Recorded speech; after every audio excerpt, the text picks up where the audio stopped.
बिस्मिल्लाहिर्रहमानिर्रहीम। अस्सलाम वालेकुम। आज हम फिनोल्स की केमिस्ट्री स्टार्ट करेंगे और उसके कुछ अहम पॉइंट्स जो आपको एंट्री टेस्ट में काम भी आ सकते हैं और कुछ बेसिक्स आपको, ज़ाहिर है हमें हर टॉपिक को टच करना होता है, उसके बेसिक्स से ही हम स्टार्ट करते हैं और फिर आगे जाते हैं। तो इस हिसाब से आज हम फिनोल्स को टच करेंगे और फिनोल्स की क्या प्रॉपर्टीज़ हैं, कैसा उनका नोमेनक्लेचर सिस्टम होगा और किस तरह उनके नाम रखे जाते हैं। तो आज हम इसी से शुरू करते हैं। तो केमिस्ट्री ऑफ फिनोल्स, इनको कार्बोलिक एसिड्स भी कहा जाता है। तो आप जब भी फिनोल्स के बारे में पढ़ेंगे तो आपको फिनोल्स की कुछ बातें जहन में रखनी हैं और वो ये हैं कि फिनोल्स जो हैं ये एरोमेटिक ऑर्गेनिक कंपाउंड्स होते हैं। क्या होते हैं ये? एरोमेटिक ऑर्गेनिक कंपाउंड्स होते हैं। और इन एरोमेटिक ऑर्गेनिक कंपाउंड्स में, ठीक है, कम से कम एक विच कंटेन, जो कि मुश्तमिल होते हैं, कंटेन एटलीस्ट कम से कम, ठीक है, एटलीस्ट वन बेंजीन रिंग, एक उनके अंदर बेंजीन की रिंग होगी एंड और वन, कम से कम यहाँ पर भी एक की बात कर, वन हाइड्रोजाइल ग्रुप। यहाँ पर इनका आम तौर पर एक कौन सा ग्रुप होना चाहिए? हाइड्रोजाइल ग्रुप होना चाहिए, ठीक है। तो ये फिनोल्स कहलाते हैं। जैसा कि आपने पढ़ा होगा, आपने मोस्ट कॉमन इनका पहला फर्स्ट मेंबर, जिसको आप आमतौर पर क्या कहते हैं? फिनोल, या फिर इसको कार्बोलिक एसिड भी कहा जाता है। फिनोल और कार्बोलिक एसिड, या फिर इनके दो दो रिंग्स वाले भी मेंबर होते हैं, 3 वाले भी होते हैं, 4 वाले भी होते हैं, मतलब डिफरेंट रिंग्स कंटेनिंग फिनोल्स भी हो सकते हैं। जैसा कि यहाँ पर हमने रखा, ये है बीटा नेफ्थोल या 2 नेफ्थोल, आप इसको कह सकते हैं। ये फिनोल्स की सिंपल मतलब फॉर्म्स हैं, सिंपल फिनोल्स हैं जो आपको मिल सकते हैं। और इनमें आप देख सकते हैं एटलीस्ट वन बेंजीन रिंग होगी और एक OH ग्रुप होगा। तो अगर ऐसे कंपाउंड्स आपको मिलते हैं तो इनको आप आमतौर पर, कभी कभी हमें कहा जाता है कि फिनोल्स का दूसरा मतलब नाम क्या होना चाहिए। तो फिनोल्स आर कंसिडर्ड, ये याद रखिएगा, they are considered to be aromatic alcohols. याद रखिएगा, ये एरोमेटिक अल्कोहल्स, इनको कंसिडर किया जाता है, ठीक है। एरोमेटिक अल्कोहल्स कंसिडर करते हैं। और ये एरोमेटिक अल्कोहल्स, जिनको आप फिनोल कह रहे हैं, अब मैं आगे अगर एरोमेटिक अल्कोहल्स लिखूं तो आप समझ जाएंगे फिनोल की बात है। तो एरोमेटिक अल्कोहल्स जो हैं आर एसिडिक इन नेचर। याद रखिएगा, ये एसिडिक होते हैं, किसमें? नेचर में। ये फिर हम इनकी एसिडिक नेचर, थोड़ा सा एंट्री टेस्ट के हिसाब से हमें क्वेश्चंस मिल सकते हैं। तो ये कैसे आप मालूम करेंगे कि ये किन से मतलब ज़्यादा एसिडिक होते हैं? तो आप यहाँ पर इवन ये लिख सकते हैं कि फिनोल्स आर वीकर, यानी ये वीकर हैं किससे? वीकर एसिड्स हैं एज कंपेयर्ड, अगर इनको आप किसके साथ कंपेयर करते हैं? कंपेयर्ड टू, किसके साथ कंपेयर करेंगे? Two carboxylic acids. चाहे इनको आप कार्बोजाइलिक एसिड से कंपेयर करो या फिर कार्बोनिक एसिड, जो कि इससे भी वीक होता है, मतलब कार्बोजाइलिक एसिड से भी वीक होता है, उससे भी फिनोल्स जो हैं ये क्या होते हैं? ये बहुत वीक, समझो मोस्ट वीक एसिड्स में ये काउंट होते हैं। इवन अगर हम वाटर के साथ भी इसका कंपैरिजन करें तो शायद वाटर थोड़ा सा इनके मुकाबले में मतलब थोड़ा वीक होता है, लेकिन ऑलमोस्ट इक्विवेलेंट होते हैं। तो ये वीकेस्ट एसिड्स में काउंट होते हैं, ये भी हम प्रूव करेंगे। पर कहाँ पर प्रूव करेंगे? जब इनके आप रिएक्शंस पढ़ेंगे तो वहाँ पर। अब आते हैं फिनोल्स के नेचर की तरफ, यानी फिनोल्स जो हैं ये अपनी नेचर के एतबार से कितने टाइप्स के हो सकते हैं। याद रखिएगा फिनोल्स जो हैं वो बाय नेचर डिफरेंट टाइप के हो सकते हैं। जैसा कि इसका नाम आपने पढ़ा फिनोल कहते हैं, इसमें OH ग्रुप कितने हैं? एक है, तो हमने इसको कहा मोनोहाइड्रिक फिनोल। क्या नाम दिया इसको? Monohydric phenol. इसी तरीके से अगर आप 2 OH ग्रुप उठाते हैं तो फिर जैसा कि ये है हाइड्रोक्विनोन, रिसोर्सिनोल, कैटिकोल, याद होगा आपको, जैसा कि ये है रिसोर्सिनोल। ये डाईहाइड्रोक्सीबेंजीन वैसे कहा जाता है, लेकिन इनअप्रोप्रिएट है थोड़ा सा वर्ड। हम वैसे हाइड्रोक्सीबेंजीन कहीं कहीं हमें मिल जाता है, पर वो बहुत कम रेयर यूज़ होता है। प्रॉपर नाम इनके मतलब आयुपैक में भी अलग अलग है। अब इसके अंदर आप देखें 1 और ये कितना है 2, तो आपने इसको नाम दे दिया डाईहाइड्रिक फिनोल। ठीक है, ये डाईहाइड्रिक फिनोल काउंट होगा। ये भी है फिनोल क्योंकि OH है, 1 है, 2 है, 3 है, आप फिनोल कह सकते हैं। ठीक है, और इसी तरीके से हम अगर 3 OH ग्रुप्स एक साथ देखते हैं तब भी मिल सकता है OH ग्रुप। ठीक है, यहाँ पर इसमें ये भी क्या आ गया? OH ग्रुप आ गया। अब आप काउंट करेंगे तो आपको पता है कि इसके अंदर 1, 2 और ये 3 कितने हैं? 3 हैं। तो इसका नाम है पायरोगैलोल। पायरोगैलोल जो है ये कौन सा अल्कोहल है? This is trihydric alcohol. कौन सा अल्कोहल है? ट्राईहाइड्रिक अल्कोहल है। तो अल्कोहल्स जो हैं वो बाय नेचर प्राइमरी, सेकेंडरी तो हम नहीं कहेंगे इनको, अलबत्ता मोनोहाइड्रिक, डाईहाइड्रिक, ट्राईहाइड्रिक। अगर 2 या 2 से ज़्यादा हैं तो पॉलीहाइड्रिक टर्म आप इनके लिए, पॉलीहाइड्रिक फिनोल, ये पॉलीहाइड्रिक हैं, ये मोनोहाइड्रिक है। तो बेसिक ग्रुप बनेंगे 2, पॉलीहाइड्रिक और मोनोहाइड्रिक। फिर डाईहाइड्रिक, ट्राईहाइड्रिक जितने आप काउंट करें लिख सकते हैं वो भी, लेकिन इनको कॉमनली क्या कहेंगे? पॉलीहाइड्रिक फिनोल्स कहेंगे। तो फिनोल इस किस्म के हो सकते हैं। अब आते हैं नॉमेनक्लेचर, थोड़ा सा इनका हम रिपीट कर लेते हैं, और नॉमेनक्लेचर को इतना इनका मुश्किल नहीं होता, सिंपल सा है। नॉमेनक्लेचर में हम 2 सिस्टम इनके यूज़ करते हैं। नंबर 1, पहला सिस्टम जो है इसको आप कहते हैं कॉमन सिस्टम, या फिर इसको दूसरा नाम आप देते हैं ट्रिवियल सिस्टम। ठीक है, कॉमन सिस्टम भी कह सकते हो, ट्रिवियल सिस्टम भी कह सकते हैं। याद रखिएगा इनमें कॉमन सिस्टम में कोई इनका रूल अगर है तो वो एक ही है।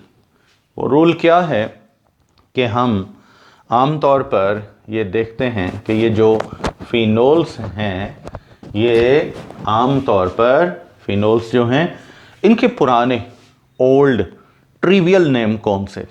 कॉमन सिस्टम ने वही पुराने नाम यहाँ रेस्टोर कर दिए। कोई रूल नहीं है, कोई स्टेप्स नहीं है, पुराने नाम है, जो उनका नाम था वो रखा गया। लिहाजा आपकी बुक में यहाँ एंट्री में आपको कुछ अगर फिनोल्स के नॉमेनक्लेचर के बारे में पूछा जाए, नाम दिए जाएंगे, तो ऑलमोस्ट आपको एक काम करना है, जो बुक के अंदर आपके पास ओल्ड नेम्स हैं तो वो आपने याद रखने। तो इसलिए इनके कॉमन नेम में हम ओल्ड नेम्स यूज़ करते हैं। जैसे इसको कॉमन सिस्टम, पुराना नाम इसका फिनोल, या फिर कॉमन सिस्टम में इसको कार्बोलिक एसिड भी कहा जाता है।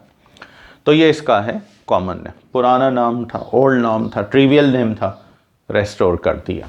ठीक है, इसी तरीके से OH ग्रुप अगर फ़र्ज़ करो 2 हैं तो फिर जैसा कि आपने यहाँ पर पढ़ा ये OH ग्रुप है।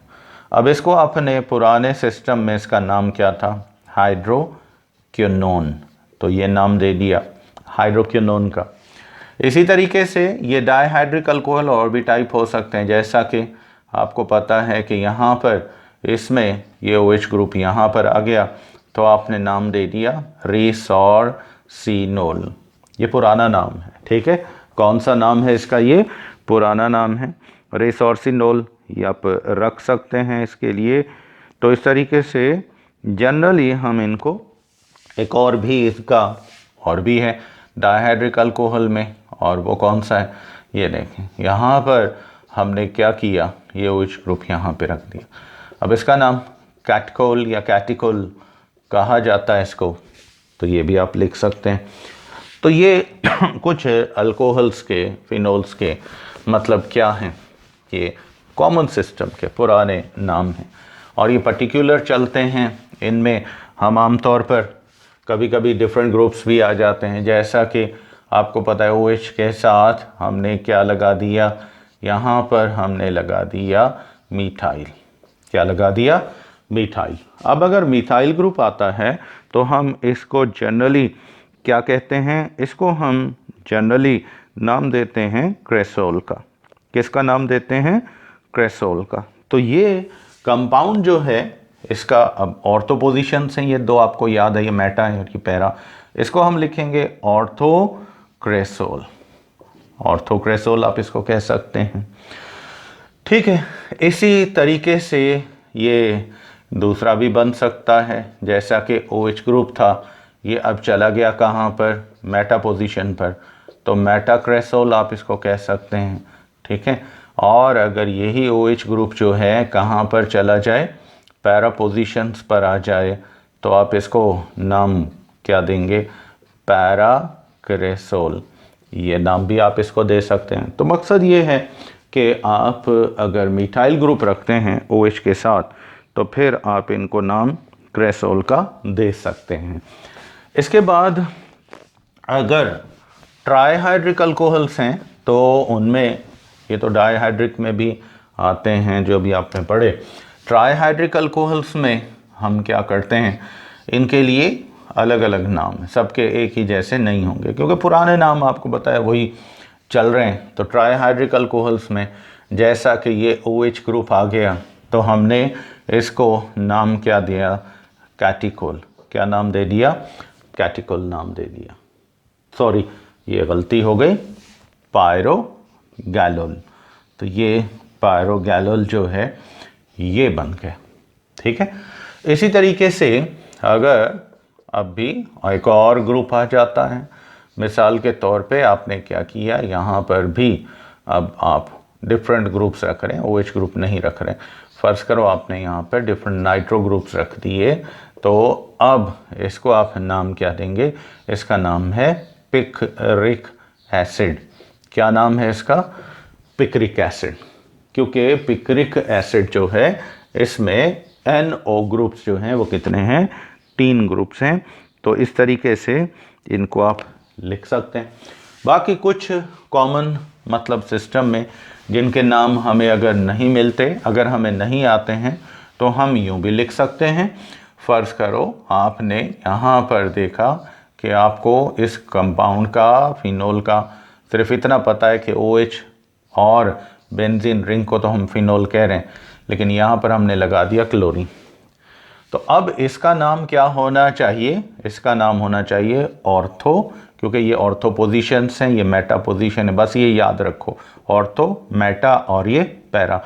अब ऑर्थो पे कोई ब्रांच है तो यहाँ 2 भी हो सकती हैं, ठीक है।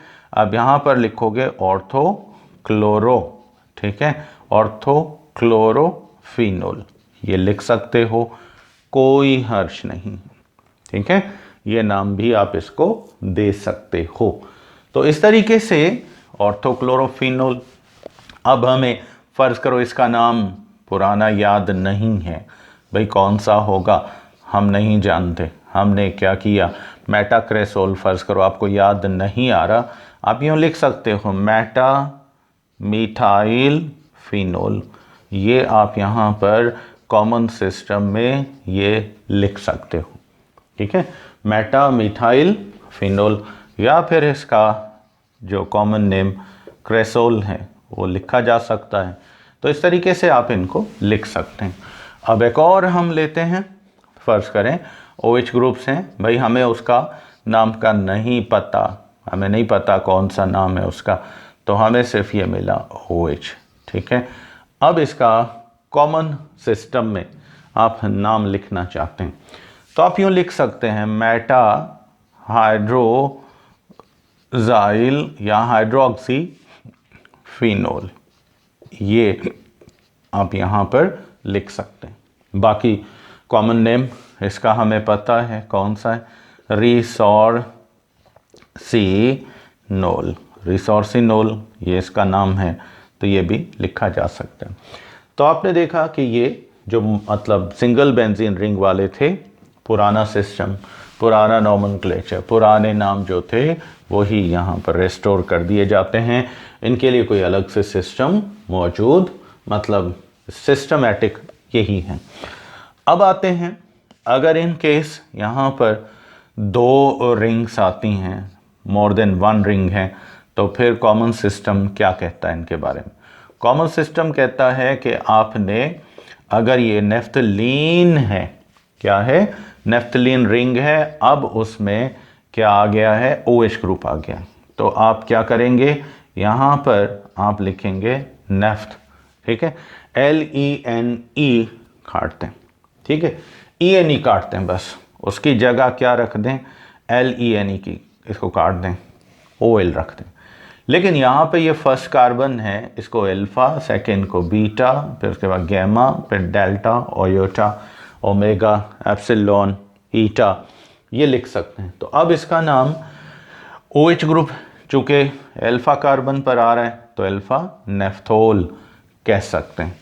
इसी तरीके से अगर आप इनका देखते हैं, OH ग्रुप जो है वो अब बिल्कुल डायरेक्शन में नहीं है, ठीक है, यहाँ पर है OH ग्रुप है, तो अब इसको आप नाम क्या दोगे, बीटा कार्बन पे आ रहा है ना, तो ये अल्फा काउंट होगी, ये बीटा काउंट होगी, ये गैमा काउंट होगी, ये डेल्टा काउंट होगी, ओयोटा, एप्सिलॉन वगैरह। तो अब इसका नाम आप क्या लिखोगे, बीटा नेफ्थोल, क्या नाम दोगे, बीटा नेफ्थोल। तो इस तरीके से आप इनके कॉमन सिस्टम में नाम लिख सकते हैं, बीटा मिथाइल, अल्फा नेफ्थोल वगैरह कर सकते हैं। अब फ़र्ज़ करें इनमें ब्रांचेस भी आ जाती हैं, फ़र्ज़ करो ब्रांचेस भी आ रही, तो फिर हम इनके नाम कैसे लिखें। फ़र्ज़ करें यहाँ पर आ गया CH3, अब यहाँ पर हमने क्या दे दिया, फ़र्ज़ करो C2H5, तो अब इसका नाम क्या होना चाहिए, इसका नाम है गैमा इथाइल, ठीक है, गैमा इथाइल। OH ग्रुप कहाँ पर, अल्फ़ा पर है, तो अल्फ़ा नेफ्थोल, अल्फ़ा पर है, ना भी लिखो तो ठीक है, लेकिन मेंशन किया जाए तो ज़्यादा बेहतर है। यहाँ पर अगर हम देखते हैं तो ये डेल्टा पर है, ठीक है, अल्फ़ा, बीटा, गैमा और ये डेल्टा, ठीक है। तो अब ये जो है यहाँ पर डेल्टा पर आ गया, तो अब यहाँ पर आप क्या लिखोगे, डेल्टा मिथाइल, ठीक है, और फिर बीटा नेफ्थोल, क्या लिखेंगे, बीटा नेफ्थोल। तो इस तरीके से आप इनके नाम लिख सकते हैं।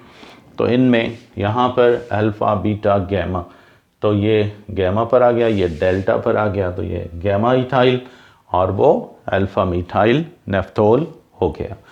तो इस तरीके से ब्रांचेस को आपने क्लॉकवाइज जाना है, ठीक है ना, क्लॉकवाइज भी जा सकते हैं। आम तौर पर ये ब्रांचेस को आपने alpha, beta, gamma, delta count करना है।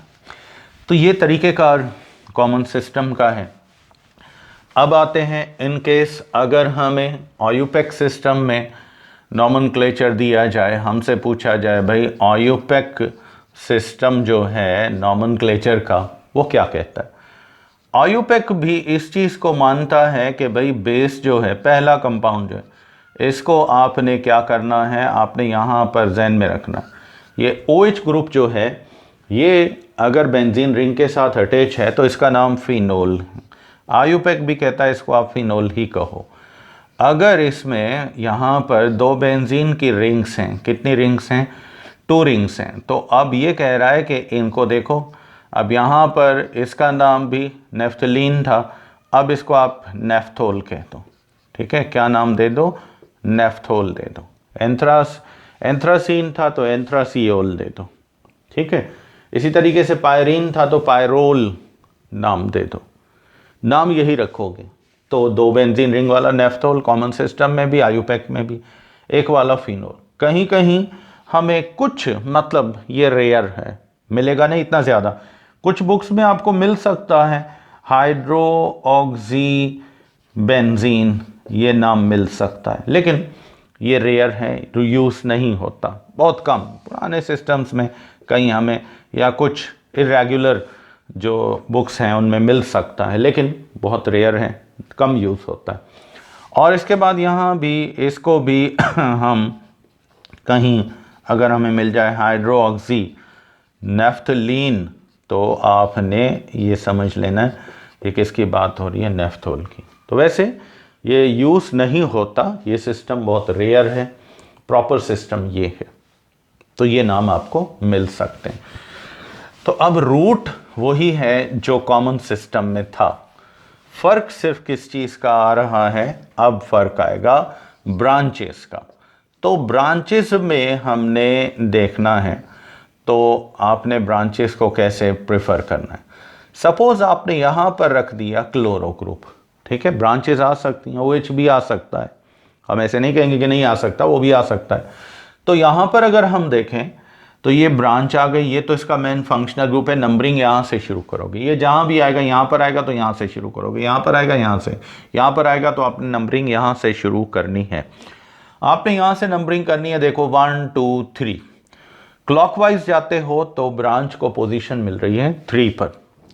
एंटी क्लॉकवाइज 1 2 3 4 5, एंटी क्लॉकवाइज में 5 बहुत दूर हो जाएगा, फार्दर पोजीशन हो जाएगी। तो हमने क्लोजर पोजीशन को देखा, तो ये क्लोजर पोजीशन यूं हो गई। अब हमने क्लॉकवाइज नंबरिंग कर दी। अगर यहाँ पर ब्रांचेस डिफरेंट हैं तो आप अल्फ़ाबेटिकल ऑर्डर फॉलो कर सकते हैं। यहाँ पर हमने लिखा, जैसे यहाँ ब्रांच एक ही थी, हमने कहा 3 क्लोरोफिनोल, ये आ गया 3 क्लोरोफिनोल। इसके बाद अगर हम OH ग्रुप्स को देखते हैं तो हमें बहुत सारे OH ग्रुप्स भी मिल सकते हैं। अब यहाँ पर जैसे OH ग्रुप आ गया, यहाँ पर जैसे CH3 आ गया, तो अब ये 2 ब्रांचेस हो गई। यहाँ से नंबरिंग करते हो 1 2 3 4 5 6 होता है, लेकिन यहाँ से करते हो 1 2 पे आ जाता है, तो 2 क्लोज पोजीशन है तो आपने रेफर कर दिया इसको 4 5 6 ये कर दिया। अब अल्फ़ाबेटिकल ऑर्डर में आपने इनके नाम लिखने, तो 3 हाइड्रोऑक्सी, उसके बाद 2 मीथाइल, ठीक है, और 1 पर तो फिनोल, मतलब OH है, इसको फिनोल। बाकी अगर हाइड्रोऑक्सी बेंजीन लिखते हो तो लिख सकते हो, लेकिन वो बहुत कम हम उसको यूज़ करते हैं। इसी तरीके से नेफ्थोल्स में भी आपने यही करना है। नेफ्थोल्स का सिस्टम भी ऑलमोस्ट ऐसा ही चलता है, जैसा कि अगर आपने देखा कि भाई मिसाल के तौर पर ये नेफ्थोल्स का सिस्टम चल रहा है और इसमें भी ब्रांचेस हो सकती हैं, जैसा कि यहाँ पर OH ग्रुप आ गया और यहाँ पर आ गया इथाइल। तो अब नंबरिंग 1 2 3 4 5 6 7 8 9 पे आ रहा है। 1 2 3 यहाँ से क्लॉकवाइज जाते हो तो क्लोज पड़ रहा है ना, तो इस वजह ये तो यहाँ ब्रांच नहीं आ सकती, क्योंकि 4 जहाँ पूरी है ना वैलेंसीज, वहाँ नंबर ब्रांच अगर हो तो फिर नंबरिंग कर सकते हो। 5 फिर 6 7 8 9 10 पोजीशंस हो गए, ठीक है। अब आपने इसको नाम देना है, ठीक है, कहाँ पर है? 3 इथाइल नेफ्थोल, क्योंकि आयुपैक भी कहता है कि आपने इनके नाम वही रखने जो पुराने सिस्टम में, 3 इथाइल नेफ्थोल। तो इस तरीके से आप इनके नाम लिख सकते हो, आप इनको काउंट कर सकते हो, कंसिडर कर सकते हो। उम्मीद है आपको मेथड समझ में आ गया होगा। मैं एक और छोटा सा एग्जांपल लेता हूँ। सपोज़ यहाँ पर अगर इन केस आपको क्या मिलता है, सेम ब्रांचेस की पोजीशन है, तब क्या करें भाई, ये क्लोरो ग्रुप है और ये क्या है, ब्रोमो ग्रुप है।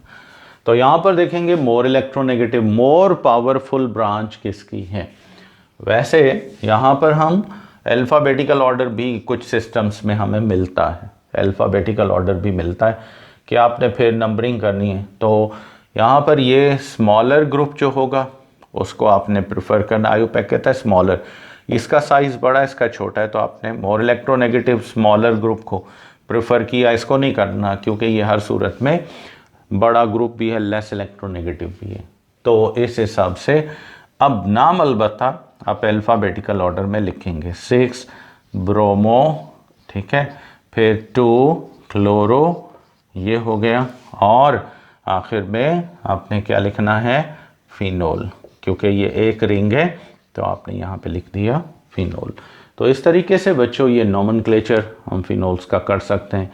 फिनोल्स की मतलब स्ट्रक्चर्स को हम लिख सकते हैं और यूज़ भी कर सकते हैं। अब आते हैं कि फ़िनोल की प्रिपरेशन कैसे की जाती है, इसके मेथड्स ऑफ प्रिपरेशन क्या हैं। तो फ़िनोल जो है, वैसे आपने इसके फ़िज़िकल प्रॉपर्टीज़ पढ़ी हुई हैं कि ये कलरलेस सॉलिड होता है, और ये अगर हमारी स्किन पे लग जाए तो उस पर ब्लिस्टर्स बना देता है, आबले दाने बन जाते हैं, उभार आ जाता है। क्योंकि ये थोड़ा सा कोरोसिव एक्शन रखता है ह्यूमन स्किन के साथ, और बहुत ज़्यादा पॉइजनस भी है, सॉलिड है। 41 डिग्री सेंटीग्रेड तक जनरली ये इसके बाद ये मेल्ट होना शुरू होता है। हम इसके लिए 43 का भी यूज़ करते हैं, और बॉयल होता है 182 डिग्री सेंटीग्रेड पर। तो ये इसकी स्मेल कैसी होती है, इंक जैसी स्मेल होती है। पानी के अंदर नॉर्मल टेम्परेचर पे तो हल नहीं होता, अलबत्ता वार्म वाटर हो 68.5 डिग्री सेंटीग्रेड या इससे अबव हो तो उसमें ये हल हो सकता है। इसका सबसे बड़ा यूज़ जो होता है वो ये एंटीसेप्टिक कंपाउंड्स जो होते हैं उनमें, या जर्मिसिड कंपाउंड्स होते हैं, फंजीसिड जो होते हैं, उनमें इनको इस्तेमाल किया जाता है। और ये हाईली एसिडिक तो नहीं कहेंगे, बहुत कम लेस एसिडिक कंपाउंड है।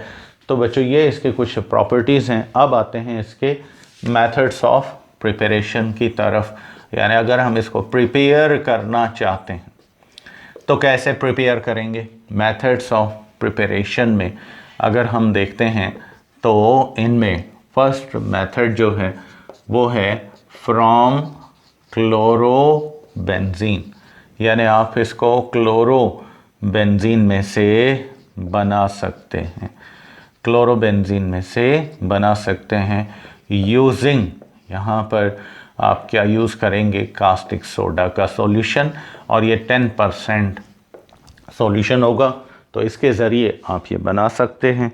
आपको क्या करना है, जस्ट 10% सॉल्यूशन जो है, इसी को मेथड को डाउन्स प्रोसेस भी कहा जाता है। याद रखिएगा ये फिनोल का डाउन्स ने इसको तैयार करने का मेथड बनाया था, तो इस वजह से इस प्रोसेस को डाउन्स प्रोसेस भी कहा जाता है।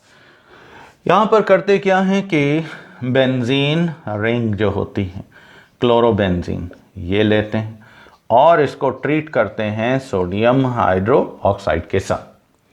और सोडियम हाइड्रो ऑक्साइड और इनका रिएक्शन तो होता है, लेकिन यहाँ पर आपको पता है ये बहुत कम पानी में हल होता है, तो आपको 300 डिग्री सेंटीग्रेड तक क्या रखना है, टेम्परेचर रखना है, और आपने प्रेशर यहाँ पर जो है 200 ATM का यहाँ पर आपने रखना है।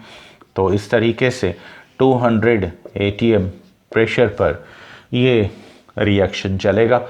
यहाँ पर वैसे मैकेनिज़्म देखी जाए तो बहुत लंबी मैकेनिज़्म है, ठीक है। हम सिर्फ यहाँ पर सिंपल तरीके से इसको नेगेटिव और यहाँ से इसको हम हटा देते हैं ये प्लस में, ठीक है। यहाँ पर ये आप बेंजीन को हटा दिया आपने, ये बन गया सिंपल वे में। अगर आप ओवरऑल रिएक्शन लेना चाहें तो ये बन जाएगा फिनोल, और साथ में हमें क्या मिलेगा, सोडियम क्लोराइड मिलेगा, ठीक है, ये मिलेगा ओवरऑल।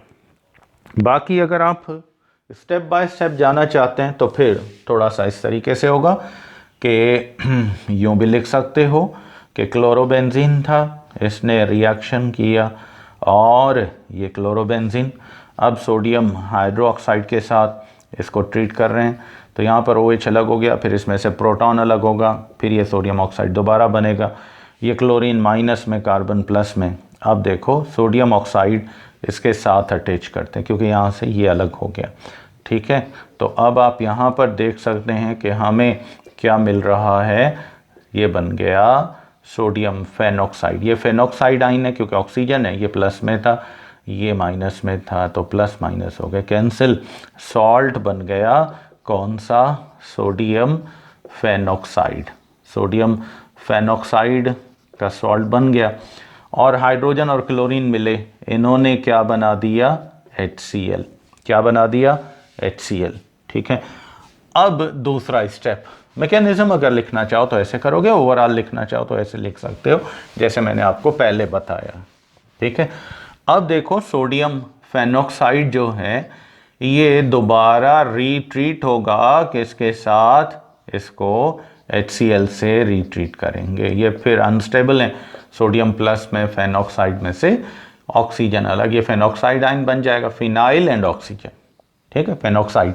तो इनका रिएक्शन होगा, यहाँ पर प्रोटॉन इसको मिल जाएगा और ये बना देगा क्या, फेनॉक्साइड को प्रोटॉन दे दें, भाई दे दिया क्योंकि एसिड है ना, देखो रिलीज भी प्रोटॉन करता है, तो क्या बना लेगा, फिनोल। क्या बना लेगा, फिनोल। बाकी सोडियम और क्लोरीन ये आपस में मिलकर क्या बना लेंगे, सोडियम क्लोराइड। तो बच्चों इस तरीके से ये फिनोल प्रोड्यूस होता है। नेक्स्ट रिएक्शन की तरफ, और वो रिएक्शन भी मैं आपको यहाँ पर, अब इतनी ज़्यादा डिटेल्स तो हमें नहीं चाहिए, हमें सिर्फ मेन जो पॉइंट्स हैं। दूसरा है फ्रॉम सोडियम बेंजीन सल्फोनेट, ठीक है, बेंजीन सल्फोनेट भी आप कह सकते हैं, तो आप इसको बेंजीन सल्फोनेट भी कह सकते हो। देखो ये है SO3, ये है बेंजीन सल्फोनेट, ये आपने कंपाउंड लिया बेंजीन सल्फोनेट का, ठीक है। तो बेंजीन सल्फोनेट को अब ट्रीट कर रहे हो 2 मोल किसके आप उठा रहे हैं, सोडियम हाइड्रोक्साइड के।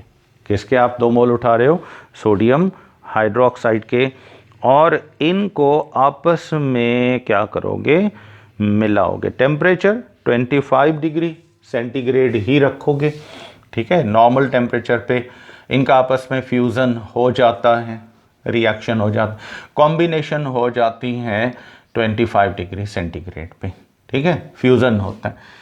यहाँ से बेंजीन जो है, ये कार्बन, ये सल्फर इसके साथ अटैच था, तो इसने क्या किया, सोडियम हाइड्रोक्साइड के 2 मोल थे, तो इन्होंने एक तो हमें प्रोडक्ट दे दी फिनोल की, ठीक है, एक प्रोडक्ट दे दी फिनोल की, दूसरी प्रोडक्ट दे दी सोडियम सल्फोनेट की Na2SO3, ठीक है। और उसके बाद यहाँ पर अगर हम नेक्स्ट है, यहाँ पे ओवरऑल अगर आप लिखना चाहें तो यहाँ पे सोडियम फेनॉक्साइड, सोडियम सल्फोनेट ये बना देता है। अब सोडियम देखो ना, ये सोडियम हाइड्रोक्साइड, यहाँ पे मैं ये 2 मोल्स बना देता हूँ ताकि आपको याद रहे, OH और ये देखो ये है, और प्लस में दूसरा जो है सोडियम हाइड्रोक्साइड, ये ब्रेक होगा कुछ इस तरीके से, यहाँ से प्रोटॉन और ये, अब ये OH और ये प्रोटॉन ये वाला, ये मिलकर क्या बना लेंगे, H2O, वाटर बना लेंगे, ठीक है। बाकी सोडियम ऑक्साइड, कार्बन यहाँ पर प्लस में, सल्फर माइनस में, ठीक है, तो ये प्लस और ये minus charges cancel, sodium phenoxide आ गया यहाँ पर। बाकी बचा सोडियम, तो सोडियम किसके साथ, सल्फोनेट यहाँ से जा रहा है किस में, नेगेटिव आइन में, एक पॉजिटिव सोडियम इसके साथ मिला दो, तो sodium sulfonate, plus minus cancel हो जाएगा। तो यहाँ पर हमें क्या मिला, सॉल्ट मिला किसका, सोडियम फेनॉक्साइड का, ये बन गया, और ये सॉल्ट हो गया किसका, सोडियम सल्फोनेट का, ये बन गया, और साथ में क्या रिलीज हुआ, वाटर। अब वही होगा जो पहले रिएक्शन में हुआ था। सेकंड स्टेप में सोडियम फेनॉक्साइड को सेकंड स्टेप में ट्रीट किया जाएगा। किसके साथ? इसको ट्रीट करेंगे हाइड्रोक्लोरिक एसिड के साथ। तो देखें सेम स्टेप, सोडियम प्लस में क्लोराइड माइनस में, ये तो मिलके सोडियम क्लोराइड बना लेंगे। प्रोटॉन यहाँ पर आ जाएगा और ये अब के बार यहाँ पर ये बना देगा फिनोल। ठीक है, प्रोटॉन आ गया और बाकी बचा सोडियम और क्लोरीन। ठीक है, ये आपस में मिलकर क्या कर लेंगे? सोडियम क्लोराइड बना लेंगे। आ रहा है समझ में? तो सिंपल तरीका बच्चों, रिएक्शन बहुत आसान सा जा रहा है इसका। इस तरीके से फिनोल बनाया जा सकता है। हम ये मोस्ट कॉमन मेथड्स यूज़ करते हैं इसमें, और इन तरीक़ों से आप बना सकते हैं। और ये तकरीबन सिंपल इनके रिएक्शंस थे। और जनरली हमारे बुक में मेल्टिंग पॉइंट 43 लिखा हुआ है, चंद बुक्स में फिनोल का मेल्टिंग पॉइंट 41 भी है। तो आप अगर बुक को फॉलो करेंगे तो 43 होगा, बाकी वैसे 41 जनरल लिखा हुआ है। अब आते हैं इसके कुछ केमिकल रिएक्शंस की तरफ। रिएक्शंस ऑफ फिनोल, यानी फिनोल जो है वो अगर रिएक्शन करता है तो वो कौन से होंगे? पहला इसका रिएक्शन है एसिडिक कैरेक्टर का। हमसे पूछा जाए साबित करें कि फिनोल एसिड है, तो हम कैसे प्रूव करेंगे? जाहिर है एसिड को किस में मिलाया जाएगा? बेस में, और बेस के साथ वो रिएक्शन करके क्या बना लेगा? सॉल्ट और वाटर। देखते हैं ये क्या बनाता है, सॉल्ट और वाटर, तो फिर तो एसिड होगा। पर अगर नहीं बनाता तो फिर समझ। और ये कंफर्म है कि ये सोडियम फेनॉक्साइड, ये फिनोल है। इसको आपने स्ट्रॉन्ग बेस जैसे सोडियम हाइड्रोक्साइड ट्रीट किया तो आपको पता है बेस जो है ये OH रिलीज़ करता है, एसिड प्रोटॉन। यहाँ पर फिनोल जो है वो एसिडिक एक्शन शो कर रहा है, और ये कास्टिक सोडा, लाए, सोडियम हाइड्रोक्साइड, ये अपनी जगह ये अपना रिएक्शन शो कर रहा है। प्रोटॉन और OH मिलेंगे, ये क्या बना लेंगे? H2O यानी वाटर बना लेंगे। सोडियम फेनॉक्साइड आयन के साथ मिल जाएगा। तो अब यहाँ पर हमें वो ही सॉल्ट, एरोमेटिक सॉल्ट मिला, किसका? सोडियम फेनॉक्साइड का। इस सॉल्ट को, सोडियम फेनॉक्साइड के सॉल्ट को आपने नाम क्या दे दिया? Aromatic salt. और ये याद रखिएगा ये बेसिक सॉल्ट होगा, क्योंकि इसका बेस जो है वो क्या है? बहुत ज़्यादा स्ट्रॉन्ग है। अगर बेस वीक होगा ना तो फिर ये रिएक्शन, ये एसिडिक सॉल्ट होता है, ये एरोमेटिक सॉल्ट है। तो यहाँ रिएक्शन कौन सा हुआ? That is neutralisation. न्यूट्रलाइजेशन ने ये प्रूव किया कि फिनोल जो है वो कौन सा मतलब कंपाउंड है? एसिडिक है, ये एसिड है।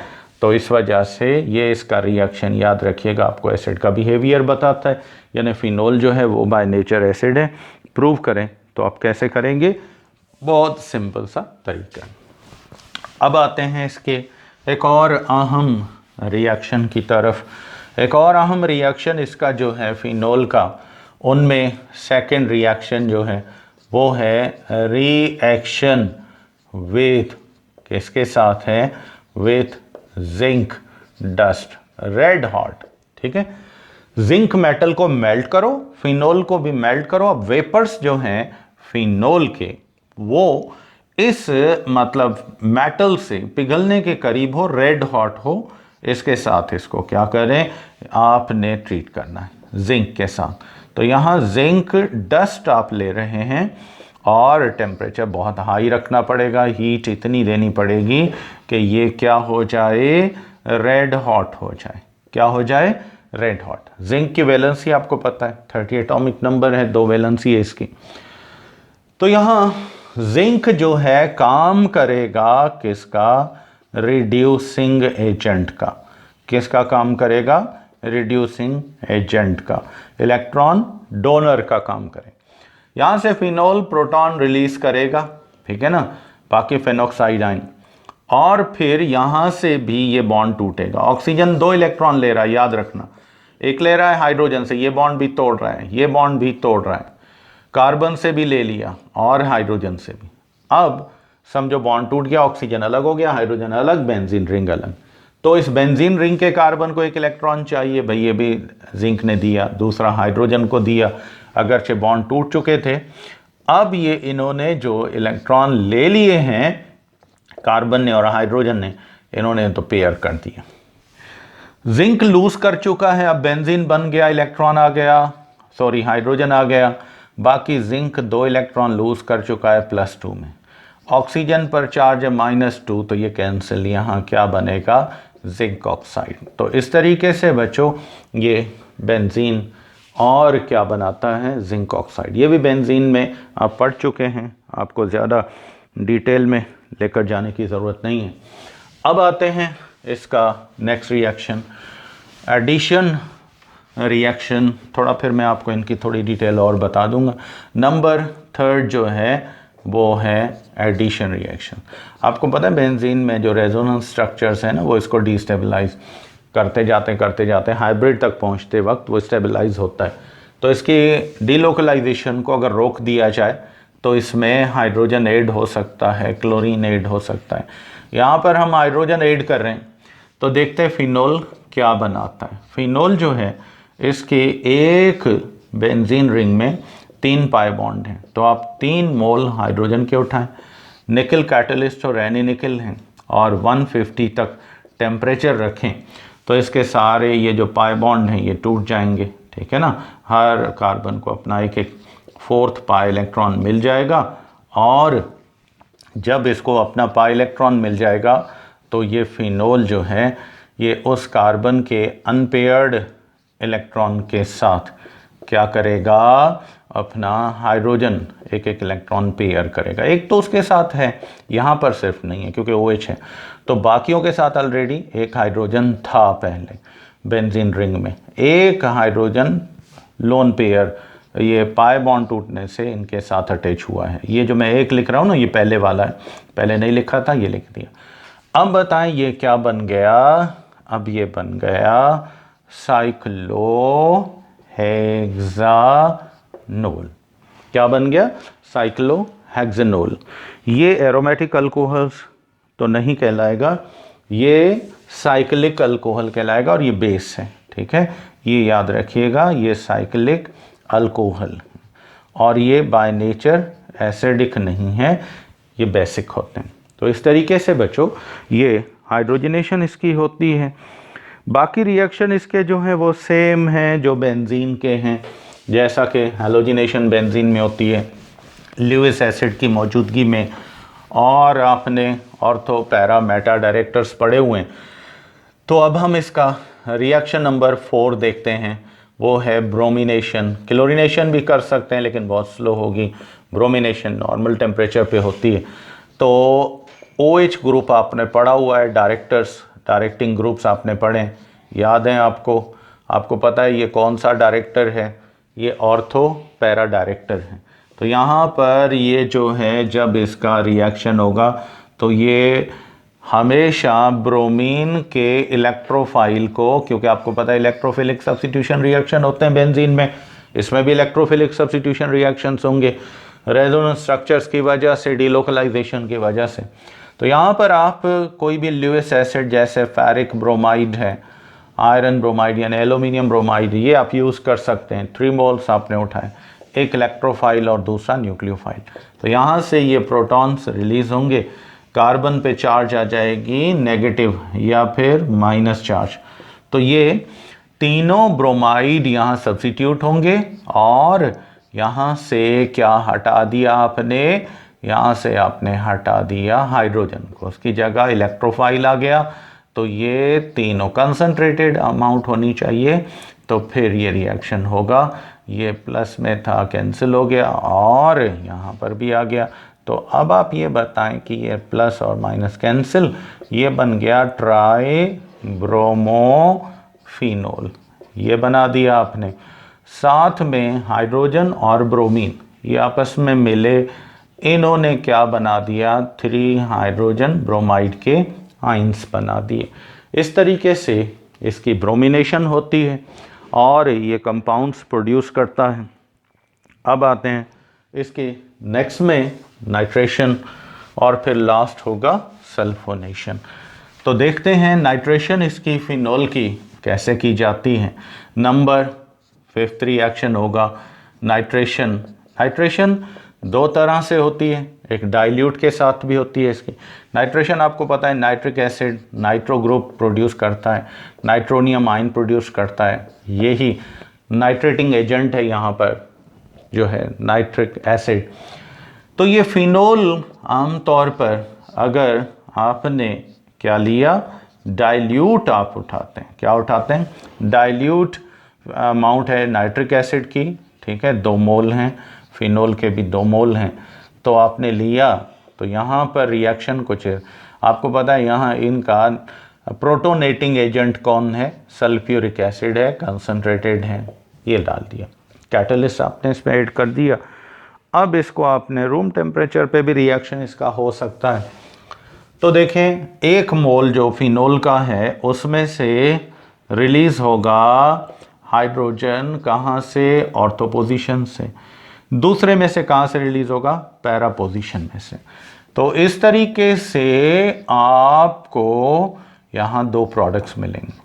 एक आपको मिलेगा ऑर्थो नाइट्रोफिनोल, प्लस माइनस देखो कैंसिल हो जाएंगे, बाकी रिंग में सारी पोजीशंस रेजोनेंस स्ट्रक्चर्स बना के ये बनाएगा ऑर्थो नाइट्रोफिनोल, ठीक है, ये बन जाएगा। और दूसरी प्रोडक्ट आपको यहाँ पर कौन सी मिलेगी, पैरा नाइट्रोफिनोल, ये मिल जाएगी। इसको आप पैरा नाइट्रोफिनोल ये आप कह सकते हो, ये बना लेगा। बाकी OH और प्रोटॉन मिलकर क्या बनाएंगे, 2 मोल्स ऑफ वाटर, एक इसका प्रोटॉन एक इसका प्रोटॉन, इसका एक का OH दूसरे का OH। तो ये है जब हमने नाइट्रिक एसिड क्या लिया है, डाइल्यूट लिया है, क्या लिया है, डाइल्यूट लिया है, दोनों की कंसंट्रेशन ऑलमोस्ट इक्वल है, तब भी ऑर्थो और पैरा प्रोडक्ट्स ही मिलेंगे। जितना नाइट्रिक एसिड जितना फिनोल, तब ऑर्थो और पैरा अलग अलग आपको मिलेंगे। अब हम करते हैं नाइट्रेशन, लेकिन यहाँ पर अब के बार आप इसकी कंसंट्रेशन कम कर रहे हैं, इसकी बढ़ा रहे हैं। अब कंसंट्रेटेड नाइट्रिक एसिड आप उठाएंगे, क्या उठाएंगे, कंसंट्रेटेड नाइट्रिक एसिड। तो यहाँ पर आपने 2 के बजाय 3 मोल्स 3 टाइम्स, और ये इसका एक मतलब 1 मोल उठाएं। तो अब के बार कंसंट्रेटेड नाइट्रिक एसिड है, ज़्यादा अमाउंट कर दी आपने, इस वजह से अब के बार आपको ऑर्थो पैरा और मेटा प्रोडक्ट एक साथ, सॉरी ऑर्थो पैरा प्रोडक्ट साथ मिलेंगे। यहाँ से भी प्रोटॉन रिलीज होगा, यहाँ से भी रिलीज होगा, यहाँ से भी। तो 3 प्रोटॉन रिलीज हुए इस कार्बन के साथ भी, ये 3 नाइट्रो ग्रुप थे, NO2 प्लस, ये माइनस कैंसिल, यहाँ पर भी NO2 प्लस और ये माइनस कैंसिल। अब हमें क्या मिला, ये मिला पिक्रिक एसिड, इसको वैसे कह सकते हो ऑर्थो पैरा ट्राइनाइट्रिक पिक्रिक एसिड भी कह सकते हो, या फिर ऑर्थो पैरा ट्राइनाइट्रोफिनोल ये भी कह सकते हो इसको। बाकी OH और प्रोटॉन मिलेंगे, ये क्या बना लेंगे, H2O 3 मोल्स बना लेंगे। तो ये इस तरीके से बच्चों ये बन सकता है। नाइट्रेशन हो गई इसकी। अब आते हैं लास्ट इसके रिएक्शन की तरफ, और लास्ट रिएक्शन जो इसका है वो कौन सा है, अगर कहीं कोई पॉइंट होगा तो मैं आपको बता दूंगा। अब इसमें आते हैं बच्चों, लास्ट रिएक्शन इसका है सल्फोनेशन का, वेरी लास्ट। सल्फोनेशन आमतौर पर की जाती है, सल्फोनेशन जब आप H2SO4 याद रखिएगा, SO3 ये जो है, और यहाँ पर प्रोटॉन HSO3, ये ग्रुप प्लस में OH माइनस में, ये ग्रुप कहते हैं सल्फोनिक ग्रुप। क्या कहते हो इसको, सल्फोनिक ग्रुप कहते हो। तो ये सल्फोनिक ग्रुप जो है सल्फ्यूरिक एसिड में से आता है, तो सल्फोनेटिंग एजेंट है यहाँ पर। सल्फ्यूरिक एसिड क्या है, डिहाइड्रेटिंग नहीं है, ठीक है, सल्फोनेटिंग। 2 मोल आप फिनोल के उठाएं तो 1 प्रोटॉन रिलीज होगा कहाँ से, ऑर्थो से, इससे भी या इससे, और दूसरा प्रोटॉन रिलीज होगा कहाँ से, अब याद रखिए, आप ये ना कहिएगा दोनों एक ही में से, मैं अलग अलग 2 मोल हैं, इस वजह से थोड़ा शॉर्ट में आपको बता रहा हूँ, एक यहाँ से एक यहाँ से। तो यहाँ पर 2 मोल आपने लिए किसके, सल्फ्यूरिक एसिड के, ठीक है। ये आपने सल्फ्यूरिक एसिड लिया, OH सल्फोनिक, ये सल्फोनिक ग्रुप बन गया। तो अब इसको आप हीट करेंगे, ठीक है। अब हीट आपने कितनी रखनी है, 15 to 20 degree centigrade, 15 to 20 degree centigrade रखते हैं। यहाँ से ऑर्थो से प्रोटॉन गया, सल्फोनिक एसिड आ जाएगा, तो एक प्रोडक्ट हमें मिलेगी ऑर्थो, ठीक है। ऑर्थो यहाँ से देखो ना, कार्बन से प्रोटॉन चला गया, यहाँ पर आ गया सल्फोनिक ग्रुप, ये प्लस में देखो OH यहाँ से चला, प्रोटॉन गया फिर ऑक्सीजन, सल्फोनिक ग्रुप आ गया यहाँ पर, ये बन गया ortho phenol sulphonic acid, orthophenol sulphonic acid, एक ये बन गया। बाकी फिर दूसरा फिनोल वो भी बनेगा यहाँ पर, ये देखो इसमें कहाँ से हटाया था, पैरा से, तो आपने इसको यहाँ से हटा दिया। ये याद रखिएगा, रेजोनेंस स्ट्रक्चर्स जो है ना ज़रूर चेंज होती हैं, इलेक्ट्रोफिलिक सब्स्टिट्यूशन रिएक्शन, जो रिएक्टेंट में पोजीशन है उसको चेंज कर दो प्रोडक्ट, ये याद रखना, प्रोडक्ट्स में पोजीशन दूसरी रखो, रिएक्टेंट में पोजीशन, क्योंकि ये attack of electrophile, loss of proton, benzene वाला रिएक्शन ही चलता है। तो अब यहाँ पर भी वही सेम हुआ, यहाँ पर ये हम इसको यूँ भी लिख सकते हैं SO3H, तो ये कौन सा है, पैरा पोजीशन पे आ गया, हमने लिखा पैरा, ठीक है, phenol sulphonic acid, paraphenol sulphonic acid, ये आपने लिख दिया। अब अगर टेम्परेचर, यहाँ टेम्परेचर कंडीशन है, बस इसको याद रखना, ये मेन चीज़ यहाँ पर टेम्परेचर 15 to 20 है, तो ऑर्थो प्रोडक्ट जो है वो क्या होगी, मेजर प्रोडक्ट होगी, ऑर्थो प्रोडक्ट क्या होगी, मेजर, और ये पैरा प्रोडक्ट जो है ये क्या होगी, लो टेम्परेचर पे माइनर प्रोडक्ट होगी, क्या होगी, माइनर प्रोडक्ट होगी। पर इन केस अगर आपने टेम्परेचर बढ़ा दिया और आपने 100 तक चले गए ऊपर, मतलब आपने टेम्परेचर बहुत ज़्यादा कर दिया, 100 पे भी आप जा सकते हैं, जैसे टेम्परेचर हाई करते जाएंगे ये कम होती जाएगी, ये बढ़ती जाएगी। तो बुक में आपके पास भी मौजूद होगा, पढ़ लीजिएगा, 100 डिग्री पर अगर इसको हीट करते हैं तो अब ये कम बनेगी, हाई टेम्परेचर पे ये बनेगी माइनर प्रोडक्ट, और हाई टेम्परेचर पे पैरा प्रोडक्ट क्या होगी, ये मेजर होगी। लो टेम्परेचर पे ये माइनर, ये मेजर और ये माइनर, हाई पे ये मेजर हो जाएगी और ये माइनर हो जाएगी। तो ये था बच्चों इनका फिनोल का कुछ मतलब केमिकल बिहेवियर, केमिकल रिएक्शंस थे फिनोल के और फिनोलिक कैरेक्टर्स थे। तो याद रखिएगा ये आपको इनमें से क्वेश्चंस आ सकते हैं। फिनोल जो है ये इंक प्रिजर्वेटिव भी है, आपको बताया हुआ है। इंक जो होता है ना पिगमेंट होता है, उसमें इसको जब तक ना मिलाएं तो इंक फेड हो जाता है कुछ चंद दिनों में, तो ये इंक प्रिजर्वेटिव का भी काम करेगा। और उसके बाद इसको फिनोल को हम बहुत सारे प्लास्टिक्स बनाने में इस्तेमाल करते हैं। फिनोल फॉर्मल्डिहाइड प्लास्टिक बनाने में हम इसको इस्तेमाल करते हैं, ठीक है। और इसके बाद बैकलाइट प्लास्टिक नाम आपने सुना होगा, ये इसको बनाने में भी यूज़ किया जाता है। ये आमतौर पर जनरली एंटीसेप्टिक भी है, एंटी जर्मिक कंपाउंड भी है। तो ये बहुत सारे माउथ वॉशेस, ठीक है, उसके बाद आई वॉशेस जो होते हैं उसमें भी इसको इस्तेमाल किया जाता है। डिफरेंट मेडिसिन्स बनाने में भी इसको यूज़ किया जाता है। तो ये चंद उसके इम्पॉर्टेंट्स मतलब उसकी जो है वो आपको बताए, चंद उसके इम्पॉर्टेंट रिएक्शंस आपको बताए। तो टिल नेक्स्ट लेक्चर आप मुझे इजाज़त देंगे। थैंक यू एंड अल्लाह हाफिज़।